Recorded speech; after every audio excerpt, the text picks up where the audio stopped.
Salut les tacos, j'espère que vous allez bien. Quoi de mieux en ce mois de juillet que de vous proposer mes incontournables pour l'été. J'ai noté 10 catégories pour 12 lectures, alors je vous propose de les découvrir ensemble.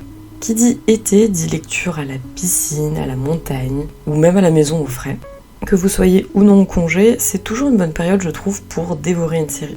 Et je trouve que La Tour de Garde de Guillaume Chabannes-Jean et Claire Duvivier est plutôt parfaite. Que vous ayez envie de la chaleur de la capitale du Sud ou de la fraîcheur de la capitale du Nord, vous avez le choix. D'un côté, ce sera votre nez et vos papilles qui seront ravis, et de l'autre, plutôt votre cerveau qui va pouvoir s'échauffer. Dans la trilogie de Guillaume Chabannes-Jean, on suit Nox, qui est un jeune commis d'épicerie à Gémina, et qui se retrouve mêlé à une mystérieuse aventure. C'est rempli d'odeurs de nourriture, de soleil et de personnages très attachants. Et du côté de Claire Duvivier, on va suivre Amalia, qui est une jeune aristocrate, dont le meilleur ami, qui lui est également promis, va se retrouver au cœur de dangereux mystères. Et cette fois-ci, c'est rempli d'intrigues politiques, de magie, et tout ça sous le ciel froid et couvert de Haven. Donc vous avez le choix de lire une trilogie à la fois, mais vous pouvez également alterner chaque tome en commençant par Capitale du Sud, donc premier tome de Capitale du Sud, premier tome de Capitale du Nord, deuxième tome de Capitale du Sud, deuxième tome de Capitale du Nord, etc. C'est des plumes très différentes, mais qui se lisent très bien, et qui proposent des récits liés et à la fois indépendants. C'est très sympa comme expérience de lecture, et j'avais beaucoup aimé. Donc si vous souhaitez vous lancer, je ne peux que vous y encourager. Et si vous avez toujours envie de vous rafraîchir un peu, je vous propose de plonger dans le récit de Naomi Novik et sa fileuse d'argent. Abandonnons cette fois-ci le faste et rendons-nous aux côtés de Myriam, qui est la fille d'un prêteur un peu trop clément avec ses débiteurs. Alors que sa mère va tomber malade, elle va remplacer son père en osant demander leur dû, et elle va développer un talent pour les affaires qui va attirer l'attention du roi Starik, un être surnaturel qui est capable d'apporter l'hiver éternel. En parallèle, on va suivre l'histoire de deux autres jeunes femmes, Wanda, qui est la fille d'un fermier violent, et Irina, qui est la fille du duc, mariée à un tsar possédé. C'est une histoire qui se lit très bien, la plume est très fluide, et l'histoire nous embarque dans ce monde très froid et rempli de violence.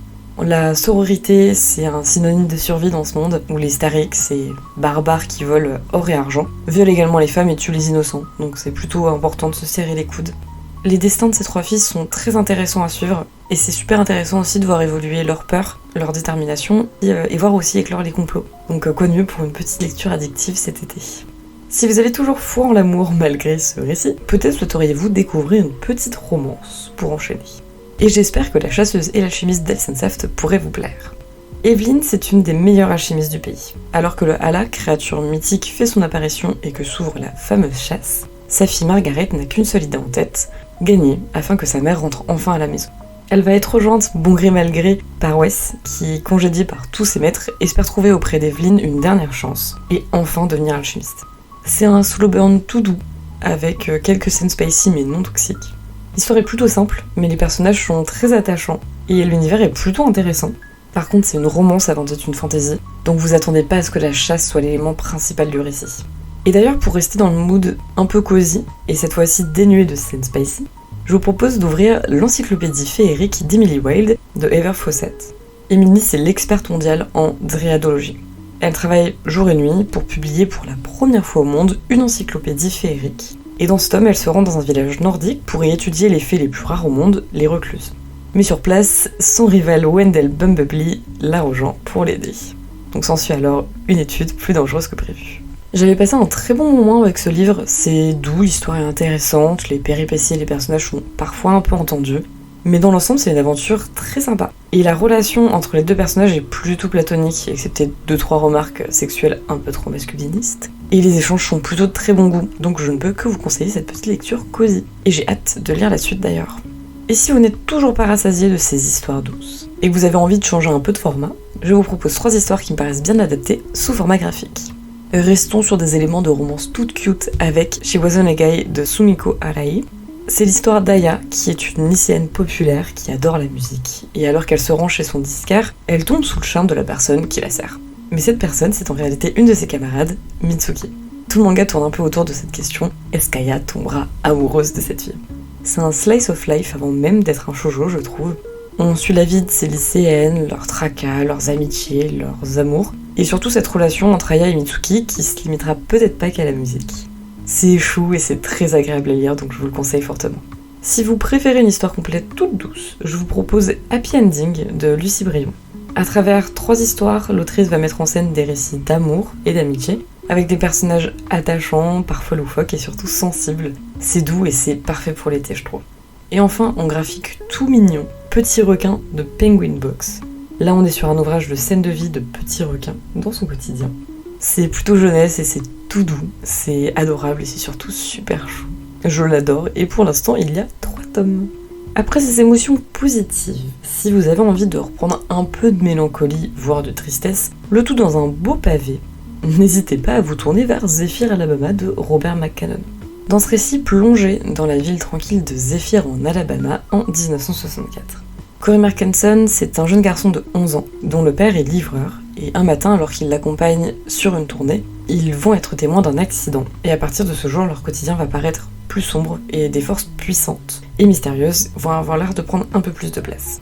C'est un roman sur l'enfance et sur la perte de l'innocence. Corey et sa bande font leur vie à l'école et aussi en extérieur, et ils sont confrontés à toutes sortes de violences, qu'elles soient physiques ou morales. Le roman parle de famille, de croyances, de tolérance, de haine, mais aussi d'amour et d'amitié. C'est l'histoire d'un accident, mais avant toute chose, c'est l'histoire d'une ville et de ses habitants.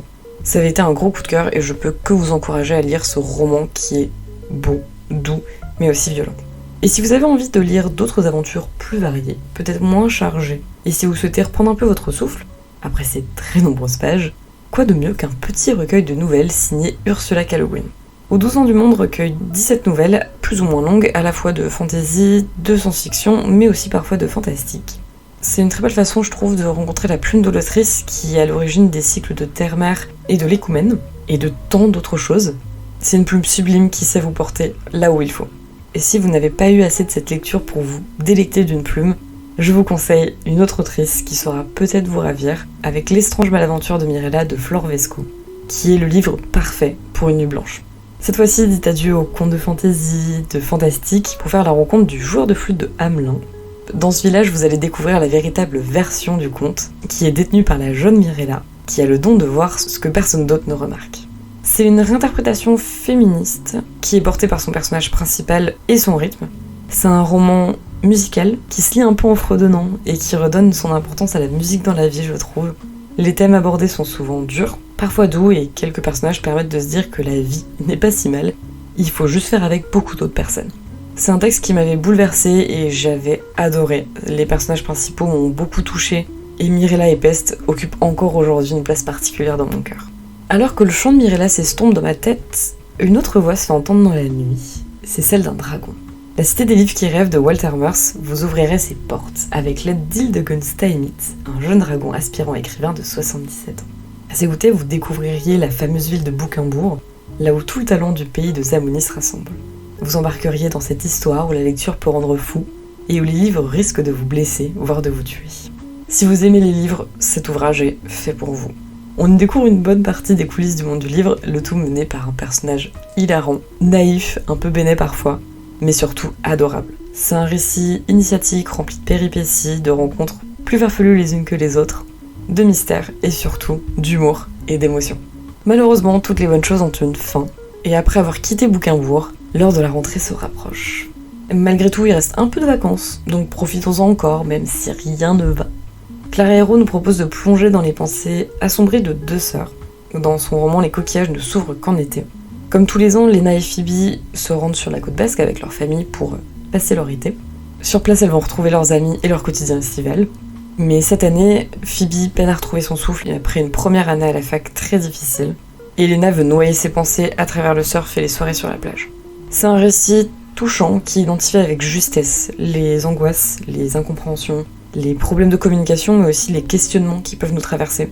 L'autrice met des mots sur des situations et elle peint un portrait si réaliste qu'il me semble nécessaire de le partager pour apprendre, alerter et aider. Et c'est sur cette note pas vraiment joyeuse que je vais m'arrêter de vous assaillir de recommandations pour cet été. J'espère que cette vidéo vous aura donné quelques idées. N'hésitez pas à me dire en commentaire si vous avez déjà lu certains titres. Et n'hésitez pas à me donner vos recommandations pour cet été. On se retrouve très vite dans une nouvelle vidéo. D'ici là, on se voit sur Insta. Et je vous souhaite de très belles découvertes. À bientôt les tacos!